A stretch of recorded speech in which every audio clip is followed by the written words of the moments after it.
Hey y'all, welcome to our Georgia suburban homestead, where we do for ourselves. We're getting back to basics, but basics doesn't mean that you can't be gourmet. So, I make a fermented honey cranberry relish that has properties to it that fight inflammation and joint pain and all sorts of things. With any of the herbal concoctions that I make for you, I encourage you to Google. Google is your friend. The name of the item plus health benefits or medicinal benefits, and you get an idea what properties, whatever it is you're putting into your body, will do for your body. It's a part of the medicine, food as medicine movement. So, let's get started. We have very simple ingredients here that you'll need to do this. If Hubby Bubby will film this for me, this is honey from his beehives. This is from last summer. It's a wildflower honey. We've got stick cinnamon, ginger and turmeric, fresh, nice yellow turmeric. About 3 cups of washed cranberries. And what you end up with after it's fermented is this delicious mixture of cranberries, turmeric, ginger, and the honey will turn into this thinner sauce. Can you see that? See how thin that is? It's not as thick as honey by itself. And you know it's ready once it's loose like this, and you can put that on pancakes, toast, ice cream. I cook with it, and I may do a video for you for how to roast duck with this, which is a real treat. Okay, so how do we do it? First thing you do is you get maybe 2 inches of ginger, 2 inches of peeled turmeric. Both of these take inflammation down in your body. My husband, who's running the camera for us, has fibromyalgia, and when he eats a diet rich with these things, his pain gets less. So, we're going to have 2 sticks of cinnamon,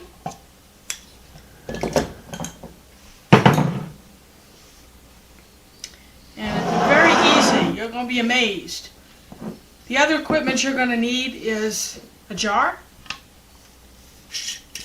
Wide mouth mason jar works great.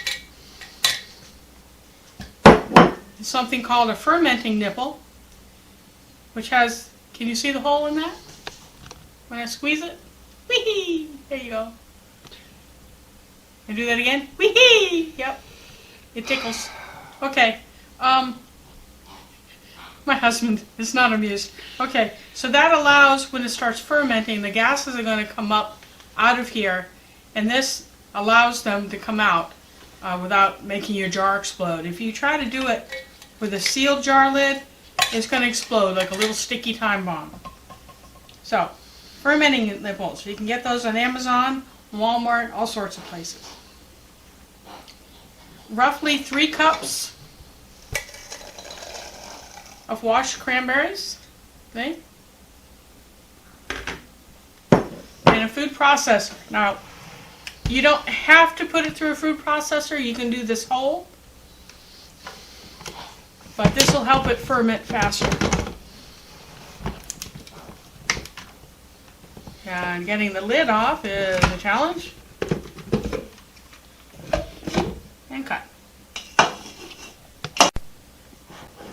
Okay, so lid off.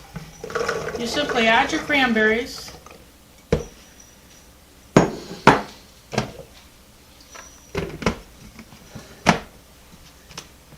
Lock it back, and I'm going to pulse it until they're roughly chopped.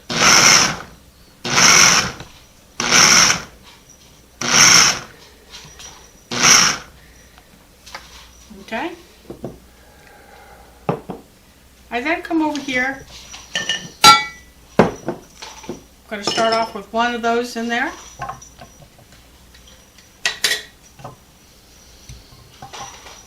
And we're going to slice the ginger.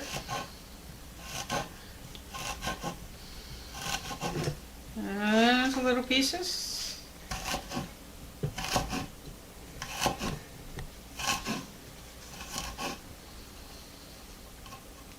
And slice it again. And then in half. So that you end up with pieces like little pieces of toothpick almost. And put that in your jar. You're going to do the same process.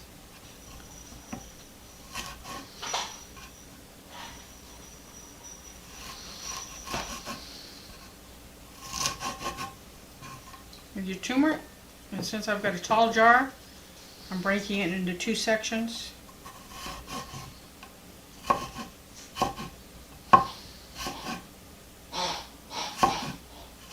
Again, the smaller you slice it, the farther it'll go. And this, once it's been fermented with the cranberries and the honey, is like, it tastes like candy. It's so good.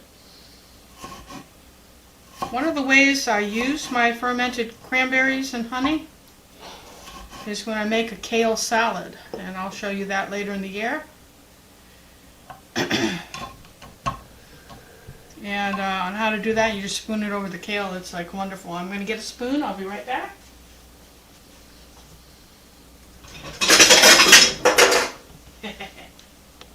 Alright. This is probably the trickiest part of the whole process here. Especially if you don't have any coordination like me.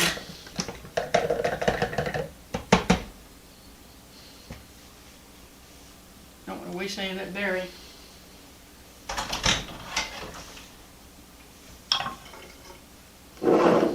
And you just spoon it into your jar.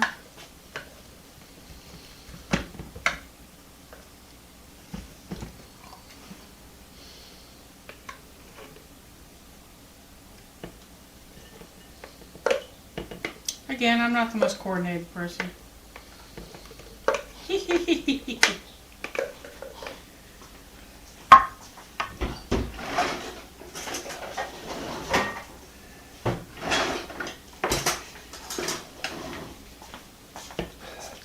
Oh, my husband, always the engineer.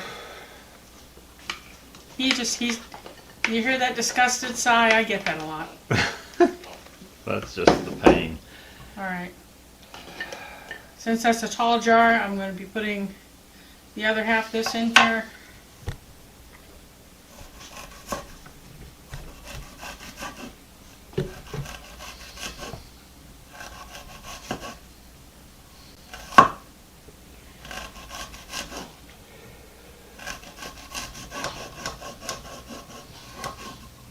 That was a big piece of ginger, so I probably won't use any more than that in there. I will be showing you later that you can grow ginger and turmeric here in North Georgia. It's zone 7B8A, and we've got it in the garden. It's dormant right now in mid-January. We actually are snowing outside as we make this video for you. So it's nothing to see. I do have some starts in my greenhouse that I'll be doing for my raised bed later in the year.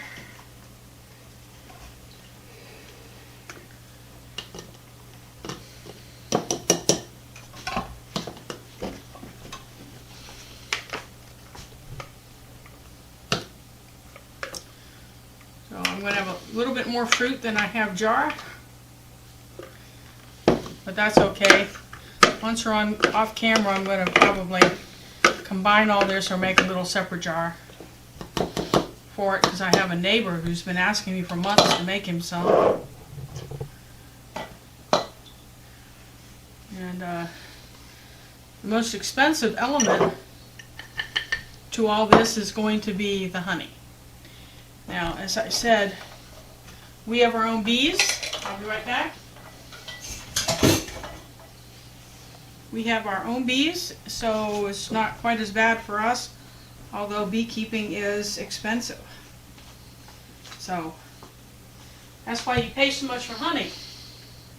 Each hive's probably got $2,000 invested in it. Okay, so at this point, I'm going to make my husband cringe because this is like gold. I'm going to take his honey.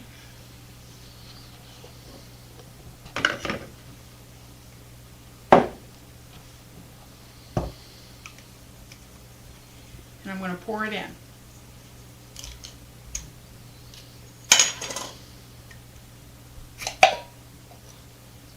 All right. Any bees in there? No. All right. It's kind of cool, so this is kind of slow. Starting to crystallize just a little. If y'all have raw organic honey like this is, and it starts to sugar on you, if you know how to do a warm water bath, heat a little bit of water in a pot, put like a lid or something on the bottom of the pot to lift your jar of honey off the bottom, and set it down into warm water, not boiling water, warm water, because you don't want to heat your honey above 115 or you've killed your medicinal properties to your honey. But it'll incorporate the sugar crystals back in. So what I did is poured that over the berries, and now I'm going to take a chopstick and stir it a little, because actually I'm going to take a kebab skewer, same idea, and try to get this to settle. It's got to get in all the little nooks and crannies. Get all the air out of it. And again, it's cold weather, so the honey's good and thick.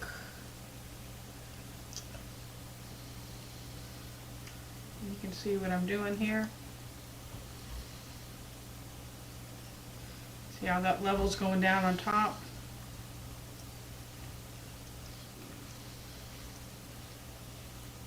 And then you'll add more honey.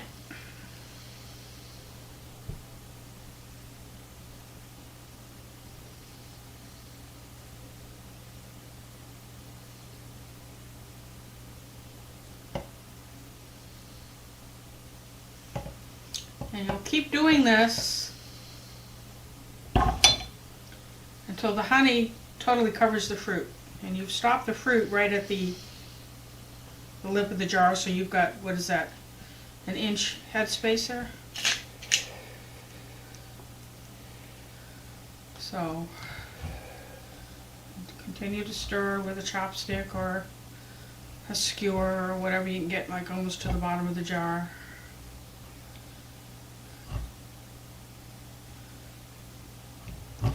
Alright, so you may be saying, oh great, I'm seeing this video and the cranberries are out of season. Well, don't despair. Nowadays you can get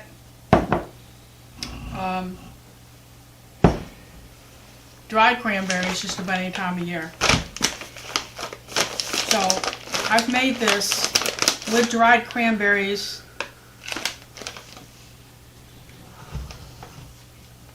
and reconstituted them with no sugar cranberry juice. So you roughly want to end up with 3 cups of fruit.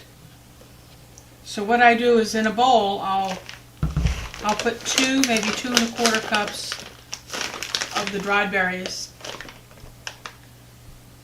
and then a cup of the juice. You put it in the bowl, and it's like if you're working with bulgur wheat or something, or rice that you want to soak in water, you shove that to the edge of the counter. I did mine overnight and they plumped up pretty well. And you'll have roughly 3 cups of fruit, and then everything remains the same. Okay, you don't you don't have to pulse these because, you know, they're already kind of shriveled. But then you add them with the ginger and the turmeric and the clove of cinnamon to your jar, pour the honey, make sure everything, there's no air pockets.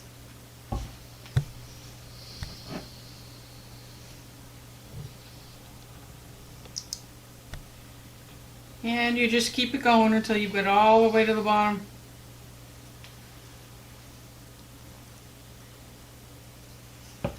And I have to warn you, when you're working with honey, everything's going to get sticky, including you. But it's well worth it.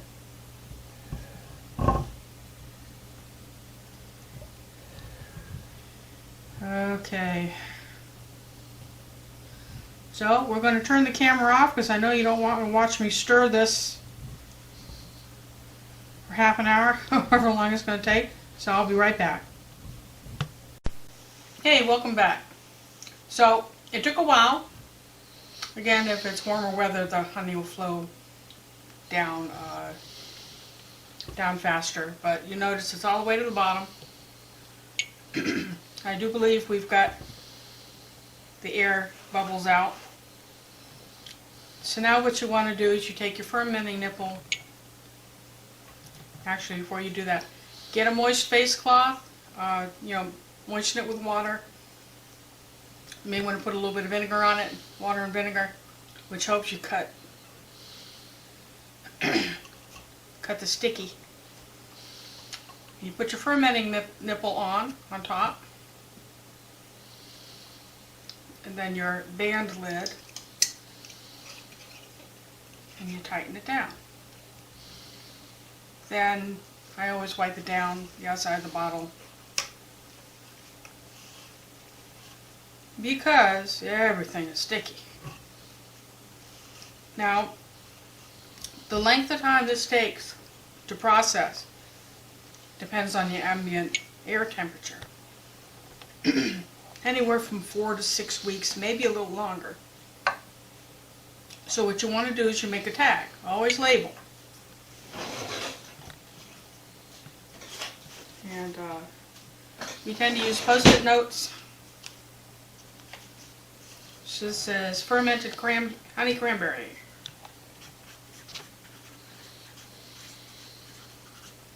And this is 1/16/22. So 6 weeks, Charlie. End of February, so March 1st. March 1st. I say done by 3/1/22. Now, what's going to happen is bubbles are going to start to form. You're going to see them come up. And that's what you want to see. You want to see lots of bubbling going on. And some of it is going to come out the nipple. So you're going to want to put a plate or a shallow dish or something, shallow bowl, underneath it. And put it on the counter where you'll see it every day to watch the bubbling go on. Do not just place it on your counter because you're going to end up with a sticky mess and you'll end up coming onto my channel and leaving me little nasty notes. My kitchen's a mess with your recipe.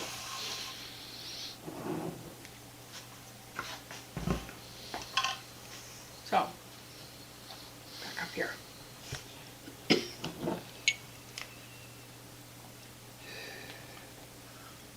By March, this will be ready to eat.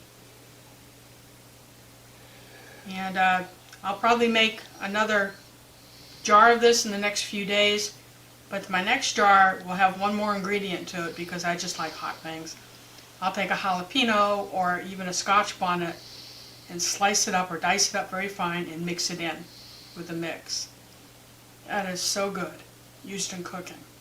You may not like it so much taking a spoonful as an anti-inflammatory type supplement to your diet, but to cook with it, you'd love it on chicken, fish, and red meat. It's very good.